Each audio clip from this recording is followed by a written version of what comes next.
அன்பிற்கினிய உறவுகள் எல்லோரும் ஆனந்தமாய் வாழ்க. உறவுகளே, இந்த பாரத தேசத்தில் தோன்றிய தர்மங்கள் எல்லாமே பாருங்க, அது எந்த விதமான தர்மமாக இருக்கட்டும், எந்த மகான்களாக இருக்கட்டும், எந்த புராணங்களாக இருக்கட்டும், எல்லாமே மனிதனை புனிதப்படுத்துவதற்காக உருவாக்கப்பட்டிருக்கிறது. மனிதனை அடுத்தடுத்த உயர் நிலைகளுக்கு அழைத்து செல்வதற்காக உருவாக்கப்பட்டிருக்கிறது. அது மட்டுமல்ல, அதற்காகத்தான் அதனுடைய கருத்துக்கள் எல்லாம் இருக்கிறது. அதையே சொல்கிறது. எந்த ஒரு தர்மத்தை வேணாலும் எடுத்துக்கிடுங்க, எல்லா தர்மமுமே மனிதனை மாமனிதனாக, மகானாக, சித்தனாக, இறை நிலையை உணர்ந்தவனாக, அடைந்தவனாக மாற்றணும் அப்படின்றது தான். ஏன்னா அந்த மனித பிறவி எடுத்திருக்கிறான். அப்போ அவனை உன்னதமானவனாக எப்படி வாழணும், எப்படி சாப்பிட்றது கொண்டு பார்த்துக்கிடுங்களேன். இந்த தர்மங்கள், ஒரு மனிதன் காலையில் எப்படி எழணும், எத்தனை மணிக்கு எழணும், இழந்து என்னென்ன கடமைகள்லாம் செய்யணும், எப்படி உணவருந்தணும், எப்படி அவன் குளிக்கணும், எப்படி தூங்கணும், எப்படி வாழ்க்கை நடத்தணும், எல்லா விஷயத்தையும் சொல்லாத தர்மம் இந்த தர்மத்தில் சொல்லாத விஷயங்களே அல்ல. அது மட்டுமல்ல, இந்த உடல், இந்த உலகம், இதை பற்றிய சொல்லாத கருத்துக்கள் கிடையாது. அண்டத்தை அறிவதற்காக, அந்த அண்டத்தில் உள்ளதை இந்த பிண்டத்தில் இருப்பதை உணர்த்துவதற்காக, அண்டமும் பிண்டமும் ஒன்றுதான் அப்படின்னு நம்மை புரிய வைப்பதற்காக எத்தனை விதமான ஆழமான கருத்துக்களை, செய்திகளை, செயல்களை நமக்கு தந்திருக்கிறது. நீங்கள் நமக்குள் இருக்கக்கூடிய ஒரு கண்ணாடி, நாம் போட்டிருக்கிற கண்ணாடி, இல்லை நமக்குள் இருக்கக்கூடிய கருத்து, ஏதோ ஒரு கோட்பாடு, ஏதோ ஒரு கருத்தோடு நாம் இன்னொன்று அணுகணும் அப்படின்னா, நம்ம கருத்துக்கு அது விரோதமாக இருந்துச்சுன்னா அது நல்ல கருத்து இல்லை அப்படின்னு தான் தோணும். ஆனால் நாம் எப்படி பச்சை கலர் கண்ணாடி போட்டு பார்த்தோம்னா எல்லாமே பச்சையாக தெரியுமோ, மஞ்சள் கலர் கண்ணாடி போட்டு பார்த்தா எல்லாமே மஞ்சளாக தெரியுமோ, அதே போன்று நாம் நமக்குள் வைத்திருக்கக்கூடிய கண்ணாடியோ, நமக்கு வெளியே போட்டிருக்கிற கண்ணாடியோ, அதை கழட்டிட்டு ஒவ்வொரு செய்திகளையும் செயல்களையும் அதனுடைய ஆழங்களை நாம் அலசி பார்த்தா அதனுடைய உண்மைகள், தாத்பரியங்கள் தெரியும். இது எல்லா ஒட்டுமொத்த மனித குலத்துக்காகத்தான். இங்கே சொல்லக்கூடிய தர்மங்கள் ஒவ்வொன்றையும் பாருங்களேன். ஒரு மனிதன் அவனுடைய எண்ணமே எல்லாம், எண்ணியாங்கன்னு தான் பேசுது. அப்போ உன்னோட எண்ணம் தான் எல்லாம் அப்படின்னு சொல்லுது. அப்போ முற்பகல் செய்யின் பிற்பகல் விளையும் அப்படின்னு சொல்லுது. நீ நல்லதை நினைத்தால் நல்லது கிடைக்கும், அல்லதை நினைத்தால் அல்லது கிடைக்கும் அப்படின்னு தான் இந்த பாரத தேசத்து தர்மங்கள் எல்லாமே சொல்லுது. உன் செயலுக்கு ஏற்ற வினை, பின்விளைவு கண்டிப்பாக கிடைக்கும் அப்படின்னு சொல்லுது. நீ என்ன செய்கிறையோ அதற்கான விளைவுகள் கிடைக்கும் அப்படின்னு சொல்லுது. இங்கே மன்னிப்பை பற்றி பேசவே இல்லை. மன்னிப்பே கிடையாது. நீ என்ன செஞ்சியோ அதற்கான விளைவு, வினை விதைத்தவன் வினை அறுப்பான்னு சொல்லுதா இல்லையா? விதை ஒன்று முளைச்சா சொரவண்ணா முளைக்கும்னு சொல்லுதா இல்லையா? எதை நீங்கள் விதைக்கிறீர்களோ அதையே அறுவடை செய்கிறீர்கள் அப்படின்னு சொல்லுது. இதில் மன்னிப்பு அப்படின்றதே சொல்லலை, தண்டனைகள் உண்டு அப்படின்னு சொல்லுது. தண்டனைகள் இந்த ஜென்மத்தில் இல்லைன்னாலும் அடுத்த ஜென்மத்தில் கண்டிப்பாக கிடைக்கும். நீ அதுவா பிறப்ப, புழுவா பிறப்ப, மிருகங்களா பிறப்ப அப்படின்னு சொல்கிறதுக்கு மனிதர்களை பயமுறுத்துவதற்காக அல்ல. இந்த மனிதனை ஒரு பயத்தோடு சொன்னால்தான் அந்த தவறுகள் இழைக்காமல் இருப்பான் அப்படின்றதுக்காக மனிதனை மாமனிதனாக உருவாக்க வேண்டும். தவறுகள், அதாவது அடுத்த உயிர்களுக்கு தீங்கு இழைக்காமல், தீங்கு எண்ணாமல் வாழ வேண்டும் அப்படின்றதுக்காகத்தான் இந்த தர்மங்கள் போதிக்கின்றன. மனுஷனை பயமுறுத்துறதற்காக அல்ல. நீ என்ன வேணாலும் தப்பு செய்யலாம், கடவுள்கிட்ட போய் மன்றாடினா உன்னை மன்னிச்சிருவார் அப்படின்னு சொன்னால் என்ன நினப்பான்? எல்லா தப்புக்களையும் செஞ்சுட்டு கடைசியில் ஒரு சூடம் ஏற்றி கடவுளே என்னை மன்னிச்சிரியா அப்படின்னு சொல்லுவான், மன்னிப்பு கேட்டுருவான். அப்போ அந்த மாதிரி நமது இந்த பாரத தேசத்து தர்மங்கள் சொல்லலை, நீ உனது செயலுக்கு தண்டனைகள் நிச்சயமாக உண்டு. அதோடைய விட்டுச்சு உன்னோட சந்ததிகளும் அந்த பாவத்தை நீ எந்த விதமாக ஒரு சொத்து சம்பாதிக்கிறையோ, அதாவது தாத்தா சொத்து பேரனுக்கு அப்படின்னு சொல்லுவாங்க இல்லையா, தாத்தாவினுடைய சொத்துக்கள் சம்பாத்தியங்கள் முன்னோர்களின் சொத்துக்கள் சம்பாத்தியங்கள் மட்டுமல்ல, வீடு வாகனம் நிலம் புலம் பணம் அது மட்டுமல்ல, அவர்கள் செய்த அந்த கர்மாவும் அந்த வினையும் பேரனுக்கு, அதாவது தாத்தாவினுடைய மகனுக்கு வாரிசுகளுக்கு அதையும் அவர்கள் அனுபவிக்க வேண்டும் அப்படின்றத மிக தெளிவாக சொல்லுது. இதிலிருந்து மனிதன் தர்ம சிந்தனையாக வாழணும். தர்மம் செய்யலைன்னா கூட பரவாயில்ல, நல்ல சிந்தனை மட்டும் இருக்கணும். அடுத்த உயிர்களுக்கு கெட்ட எண்ணங்கள் கெடுதல் நினைக்கக்கூடாது அப்படின்றதான் நமது இந்த பாரத தேசத்து தர்மங்கள் போதிக்கின்றன. இது ஒரு இந்து மதம் அப்படின்னு நாம் சொல்கிறோம், சீக்கிய மதம்னு சொல்கிறோம், ஜைனம்னு சொல்கிறோம், பௌத்தம்னு சொல்கிறோம், இப்படி நிறைய மதங்களாக சொல்கிறோம். ஆனால் இந்த மண்ணில் தோன்றிய எல்லா தர்மங்களும் ஒன்றைத்தான் சொல்லுது. மனிதனை மாமனிதனாக புனிதனாக நல்ல விதமாக வாழ்வதற்கு இங்கே இந்த மதங்கள் சந்நியாசத்தை போதிக்கலை. நீ இறைவனுக்கு தொண்டு செய்யணும் அப்படின்னு சொல்லலை. எந்த இறை உருவங்களாக இருக்கட்டும், அதனுடைய புராணங்களாக இருக்கட்டும், இறைவன் போதித்ததாகவே இருக்கட்டும், நீ என்னை பற்றி பிறரிடம் புகழா பேசணும், என்னை பற்றி நீ பரப்பணும், எனது செய்திகளை எனது செயல்களை உலகமெங்கும் நீ பரப்பணும் அப்படின்னு இந்த பாரத தேசத்தில் உருவகப்படுத்தி இருக்கின்ற ஏதாவது ஒரு தெய்வங்கள் என்று சொல்லக்கூடியவனுடைய புராணங்களில் கருத்துக்கள் இருக்கிறதான்னா இல்லை. ஏன்னா இது ஒரு அரசியல் இயக்கம் இல்லையே. ஒரு அரசியல் தலைவர்கள் என்ன சொல்லுவாங்க, என்ன நினைப்பாங்க, வாழ்க வாழ்கன்னு கோஷம் போடணும், என்னை பற்றி நிறைய பேசணும்னு நினைப்பாங்க. ஒரு ராஜா என்ன நினைப்பார், ஒரு மன்னர் என்ன நினைப்பார், தன்னை பற்றி துதி பாடணும், புகழ் பாடணும். அதனால தானே மன்னர்களை பற்றி பாடிய புலவர்களுக்கு வாரி வாரி பரிசுகள் வழங்கி இருக்கிறாங்கன்னு புராணங்களில் நம்ம கதைகளில் படிக்கிறோம். அப்போ இந்த ஒரு மன்னன் அப்படின்னா நான் தான் பெரிய ஆள் அப்படின்ற எண்ணம் உள்ளவன், எல்லாத்தையும் அடக்கி ஆளக்கூடியவன். ஒரு அரசியல் இயக்கம்னா என்ன, அவரோட தலைவரோட எண்ணம் எப்படி இருக்கும், நமக்கு கீழே தான் இவங்கள்லாம், நம்ம தான் பெரிய ஆள் தலைவர் என்ற எண்ணம் இருக்கும். அவர்கள் தன்னை புகழ வேண்டும் என்ற எண்ணம் இருக்கும். ஆனால் இதையே ஒரு இறைவன் என்று சொல்லக்கூடிய கடவுள் என்று சொல்லக்கூடிய ஒருவர் சொல்லிய கருத்தாக இருக்குமேயானால், அப்போ இது இறைவன் என்ற ஒரு தகுதியோ நாம் அதை நினைக்க முடியுமா? அப்போ அது ஏதோ ஒரு மனிதன் சொன்னதாகத்தானே இருக்கும், மனித கருத்துக்களாகத்தானே இருக்கும், அது மனித எண்ணங்கள் தானே. இறைவன் என்ற ஒரு உருவகத்தை நாம் சொல்லுகிறோம் என்று சொன்னால், இறைவன் என்பவன் எல்லோருக்குமானவன், மனிதனை மேம்படுத்துபவன். அப்படித்தான் இந்த பாரத தேசத்து புராணங்கள் எல்லா புராணங்களும் சொல்லுது. அதை நாம் ஒரு மத கண்ணாடிகளை போட்டு பார்க்கக்கூடாது. மனித குலத்துக்கான தர்மங்கள், பாரத தேசத்தில் உருவான எல்லா தர்மங்களும், அது மட்டுமல்ல, ஒவ்வொரு செயல்களும் செய்திகளுக்கு பின்னால் இருக்கக்கூடிய விஞ்ஞான உண்மைகளையும் பார்க்கணும். இன்றைக்கி விநாயகர் சதுர்த்தின்னு வச்சுக்கிடுங்க. விநாயகர் அப்படின்ற ஒரு உருவகத்தை எப்படி படைச்சிருக்கிறான்? விநாயகர்னா என்ன சொல்கிறான்? வினைகளுக்கு நாயகன், அப்போ செயல்களுக்கு நாயகன் அவர் தான், செயல்களுக்கு கர்த்தா, கணநாதன் அப்படின்னு சொல்கிறான்.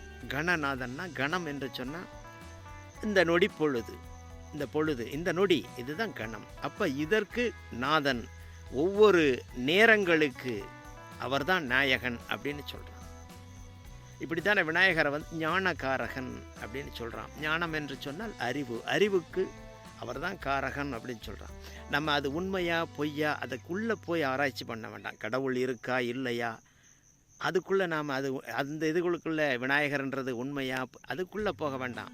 இந்த சொல்லப்பட்ட அந்த காரணங்கள், வினைகளுக்கான காரணன், இந்த நொடி பொழுதுகளுக்கான காரகன், ஞானம் அறிவு இதுக்கான காரகன், இது மூன்றும் தானே மனிதனுக்கு என்ன வேணும்?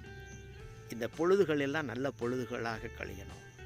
செய்யக்கூடிய செயல்கள், விளையக்கூடிய விளைவுகள் நல்ல விளைவுகளாக இருக்கணும். நல்ல அறிவு வேணும். அதனால தான் மூல முதற்கடவுள் அப்படின்னு அந்த விநாயகரை வந்து சொல்லியிருக்கிறாங்க.